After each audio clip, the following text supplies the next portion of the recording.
Hey everyone, I'm Farrell, this is Tally, Hello. We're bored of it, and welcome to our review of Vagrantsong, the cooperative game that might finally make us admit we enjoy cooperative games. We've tried to resist, but this might be it.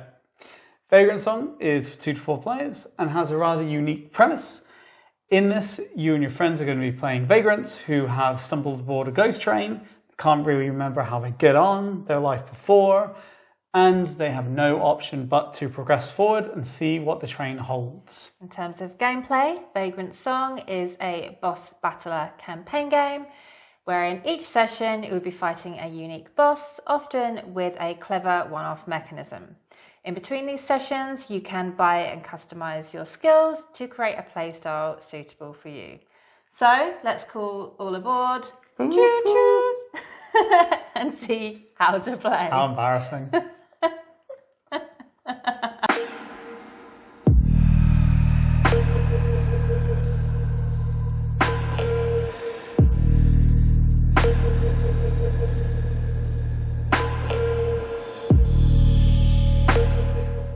In Vagrantsong, you'll each play as a different vagrant who will have a unique power and a unique set of skills. What's interesting is in this game, the skills also double as a measure of your health, because once you've lost all of your humanity, which is another measure of health, then you have to flip over a skill, you can no longer use it, and you have to reset your humanity. If all of your skills are flipped over, then you become westbound, which is bad. If all the players become westbound, then you'll fail the scenario, but you do get to still progress through the campaign. Each session you play is going to see you set up a unique scenario against a boss, and in this game the bosses are termed Haints. Now each Haint is also unique, and they have different actions, different movesets, different ways of attacking, and usually the goal is to give them humanity or restore their humanity. And you do this by beating the snot out of them, maybe with love, I don't know, it's a little bit weird. But that won't necessarily always be the goal, as sometimes the scenarios will provide you with other ways to beat that scenario, depending on the mechanisms in play.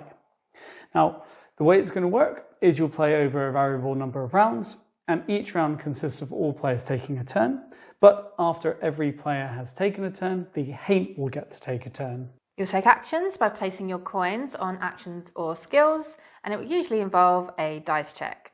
The number of dice that you roll usually depends on how many coins that you've placed, and the number you need to hit in order to get a success will depend on which vagrant you are, as well as some other things in play. Worth noting that it is far less luck-based than it sounds and more tactical than you'd expect. One last rule that we just want to highlight is the booming boxcars rule. Whenever you roll a 6 into your roll pool, you get to roll another dice. If you roll another 6, well, you get to roll yet another one. We absolutely love this, particularly Farrell, because it really creates that casino feeling and can lead to some very dramatic moments. Vagrantsong really is a delight from the moment that you open the box. It's got some of the best art direction we've seen in board gaming, and the component quality is really high. It's actually criminal that more games don't use acrylic standees. The vagrants are full of character, so it makes it really fun to decide who you're going to play as. I, of course, picked the vagrant with the little puppy sidekick. Both times we played the campaign, I stick to type. Something I'll never get to play. Never. Probably our favourite thing about Vagrantsong is the strength of the scenario and game design on show, with remarkably few components and a kind of simple rule set in many ways. The designers have created over 20 scenarios which feel rather different from one another. And this is something that keeps you coming back to Vagrantsong because you want to see what's going to change in the next scenario, what's going to be different, what's new. And while there haven't been any scenarios that were duds and there weren't any that were frustrating, we obviously do prefer some compared to others. One thing that is a little frustrating, the rulebook. It's undoubtedly the weakest part of Vagrantsong, and that's not to say it's a bad rulebook. It's just that, in my opinion, there is an overloading of information combined with poor structure and a bad habit of putting one-off rules in strange places, making it a bit tedious to read and hard to reference. However, the scenario setup and all the rules for running the Haints come in a separate book, which I'm glad to say is actually a lot more concise, a lot cleaner, and easier to read. The Haints and the scenarios are actually fairly easy to run, and a benefit is that they always follow the same format with the rules for the different scenarios and Haints in the same locations for each scenario. So it means that referencing these is also quite easy when you're looking for a specific rule. Going back to the strength of the design, how the Haints are run is a really excellent example of how smart design allows you to do a lot with a little. You have a bindle which is full of tokens, of which there are only 5 types. Each token type will cause a Haint to do a specific attack unique to that Haint. Haints often also have moods, so the same tokens can be used for different attacks depending on the mood of the Haint. Also, the tokens represent items that can be collected and used by the Vagrants. So it's really incredible how so much can be done with 5 little tokens. What's equally brilliant is this system and how the designers have used it to create different rule sets for each Haint, meaning that the players and Vagrants will have unique encounters and battles to puzzle out. As variable as the Haints and the scenarios are, the moment-to-moment gameplay in Vagrantsong is liable to become a bit monotonous or a bit by the numbers at times. And while it's great that there is a limited number of core moves and some skills that you have, it keeps gameplay dynamic and punchy and quick. It also means that there's not a lot of variability in the kind of mechanics. And if your current situation is requiring you just to go up and hit the Haint over and over and over, that's going to become a little bit tedious after a few rounds. And this is compounded by the fact that almost every scenario, the goal is to give the Haint humanity, which you generally do by beating on it. Now, this is an issue Tally had with the game more than myself, but I do agree it is an issue at times, although we both agree that the more complex and kind of later in the campaign the scenarios get, the less this is an issue to us. As Vagrantsong is a campaign game, it of course has a story, and another strength of Vagrantsong is the writing.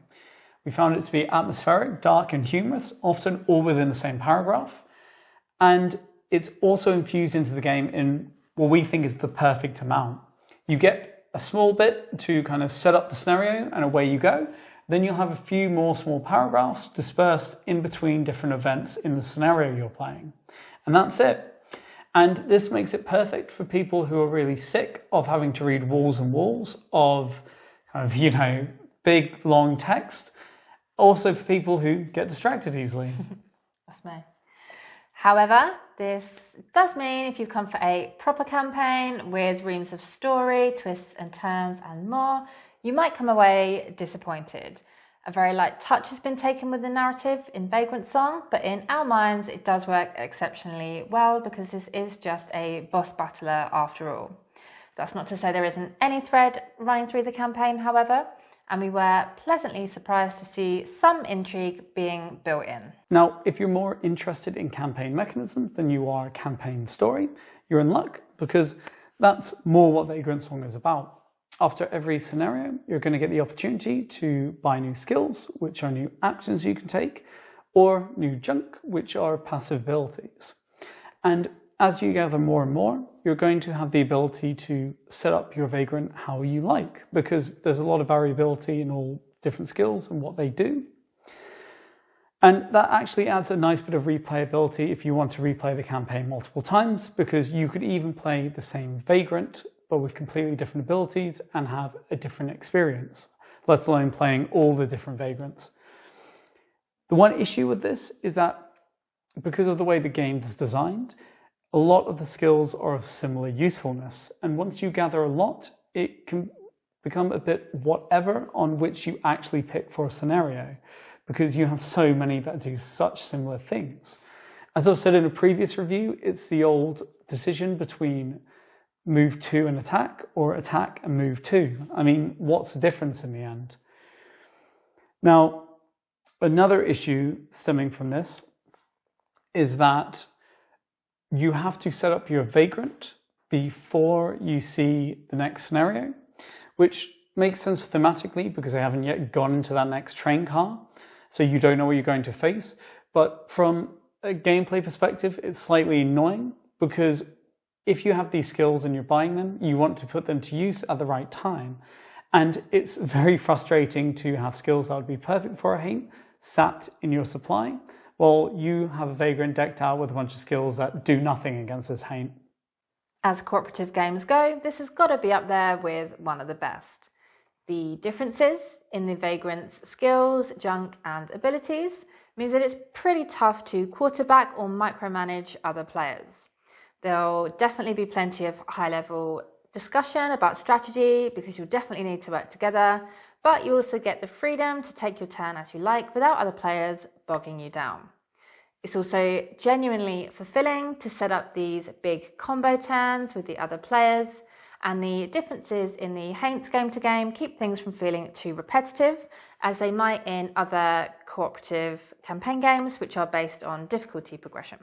The difficulty is well balanced too. We're not for banging our heads against a wall over and over, but equally each game shouldn't be a walk in the park either. The Haints are challenging and you can very quickly go from sitting pretty to losing a skill, but it's not unfair. This means that you feel the pressure, success is not guaranteed, but it's not to the level where you just feel totally frustrated. Final thoughts. Vagrantsong is a terrific cooperative game, and if you'd have told me that I would be enjoying a cooperative boss battler this much before I played it, I would have laughed at you. Now, it has terrific design and it does some really clever things with its core rules to make the gameplay always feel variable scenario to scenario. And not to mention, there's some great scenarios in there to play. The rulebook is a little hard to pass, so you'll have to get through that first, and the moment to moment can be a little bit repetitive. But other than that, it's a full recommendation from us if you like cooperative games or you like the sound of what you've heard. And if you enjoyed this video, we'd really appreciate it if you could give us a thumbs up. Subscribe to our channel if you're not already. It really helps us to grow our channel. And please feel free to ask us anything about Vagrantsong down in the comments, or let us know your thoughts if you've played it. But we'll see you next time. See ya. Bye.